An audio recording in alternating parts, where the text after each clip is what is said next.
Hello friends, आज मैं आपको इस वीडियो में पावर टिलर का क्लच को कैसे रिमूव करें और दूसरा अगर वो क्लच के बुशिंग में से ऑयल निकल रहा है तो उसको कैसे रिपेयर करें, तो पूरा वीडियो में मैं दिखाने वाला हूँ आपको। तो प्लीज़ हमारे चैनल को सब्सक्राइब कीजिए और ऐसे ही हमारे चैनल के वीडियोस को फॉलोज करते रहिए।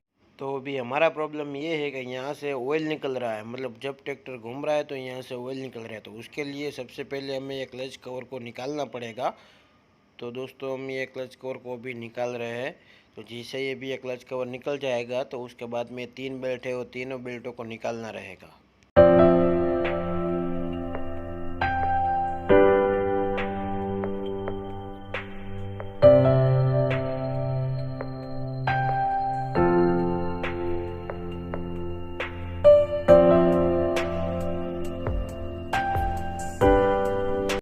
बेल्ट निकलने के बाद अपना क्लच पुली में ये 3 10 नंबर के बोल्ट रहते हैं, वो 10 नंबर के बोल्ट को हम खोलेंगे, क्योंकि उसके अंदर जो बड़ा नट रहता है वही क्लच को मतलब फ्रीज करता है।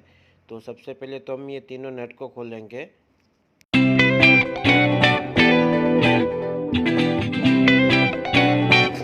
अभी वो कवर निकल जाने के बाद हम ये क्लच के माउंटिंग का जो नट है वो नट को खोलेंगे। तो दोस्तों, नट खोलने के बाद हमारा क्लच इजीली बाहर तो नहीं आएगा, लेकिन उसको पीछे से फोर्स करना पड़ेगा, चाहे हैमरिंग करना पड़ेगा। और ऐसे हैमरिंग करना है कि अपना क्लच डैमेज ना हो। और दूसरा इसका तरीका ये है कि क्लच को मतलब खींचते हैं तो भी ये आसानी से बाहर निकल जाएगा। तो इसको खींच के ऐसे बाहर निकालना रहेगा। तो ये अभी हमारा क्लच खुल गया है। और अगर क्लच में कुछ काम करना है तो यहाँ से ही कर सकते हैं, लेकिन हमारा प्रॉब्लम अभी कुछ और है। हमारा जो उसका बूशिंग है वो बूशिंग में से ऑयल निकल रहा है। तो उसका पीछे का जो ट्रांसमिशन का वो कवर है, वो कवर भी हम निकाल लेंगे क्लच का, क्योंकि उसमें एक बूशिंग रहता है। तो वो बूशिंग को हमें रिप्लेस करना है।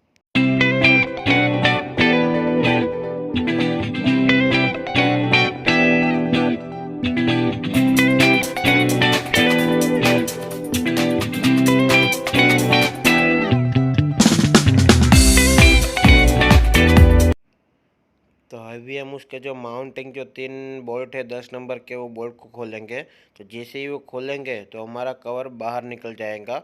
और उसके ऊपर जो बूशिंग है, तो कभी कभार क्या होता है, बूशिंग मतलब ट्रैक्टर ज़्यादा टाइम चलता है, 2 साल 3 साल, तो कभी कभार वो बूश वियरिंग हो जाता है। तो उसमें प्ले ज़्यादा हो जाता है, तो उसकी वजह से ट्रांसमिशन का जो ऑयल है वो बाहर फेंकता है और हमको ऑयल लीकेज नज़र आता है। तो बूशिंग को हम चेंज करेंगे ये कवर को खोल के।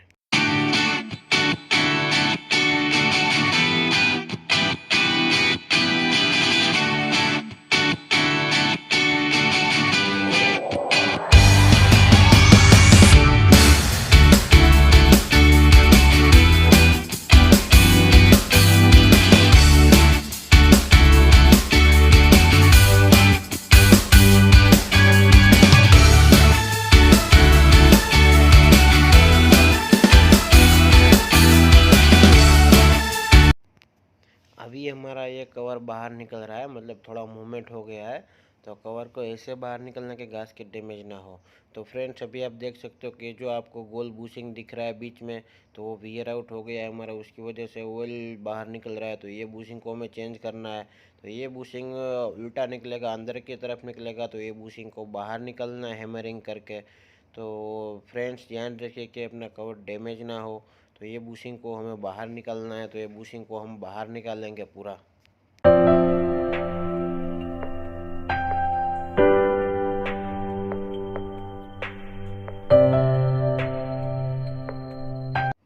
अभी ये हमारा नया बूशिंग है जो एकदम जिंगिन पार्ट्स है। तो हम ये नया बूशिंग अभी इंस्टॉल करेंगे तो हमारा लीकेज है वो बंद हो जाएगा। नया बूशिंग इंसर्ट हम अंदर की साइड से करेंगे, तो उसको भी प्रॉपर तरीके से क्लीन करके बिठाना है। और एक तरफा ही बिठाना है, टेढ़ा नहीं होना चाहिए। तो उसको प्रॉपर सीधा ही बैठना चाहिए। तो प्रॉपर अरेंजमेंट करके उसको बिठाना है।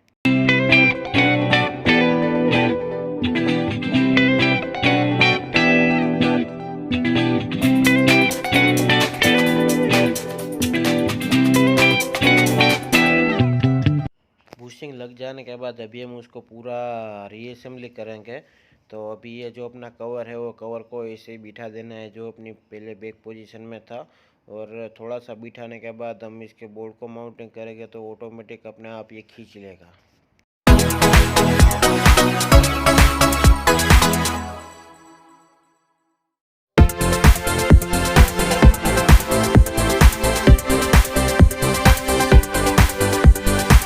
फ्रेंड्स अभी ये बोर्ड लगाने के बाद अभी हम नेक्स्ट स्टेप क्लच को लगाएंगे। जैसे कि पहले असेंबली था वैसे ही हम असेंबली करेंगे, तो हमारा जो इश्यू था वो सॉर्ट आउट हो जाएगा। अगर किसी को क्लच रिपेयरिंग करना है तो क्लच भी ऐसे बाहर निकाल के हम उसको रिपेयर कर सकते हैं, क्लच प्लेट चेंज कर सकते हैं।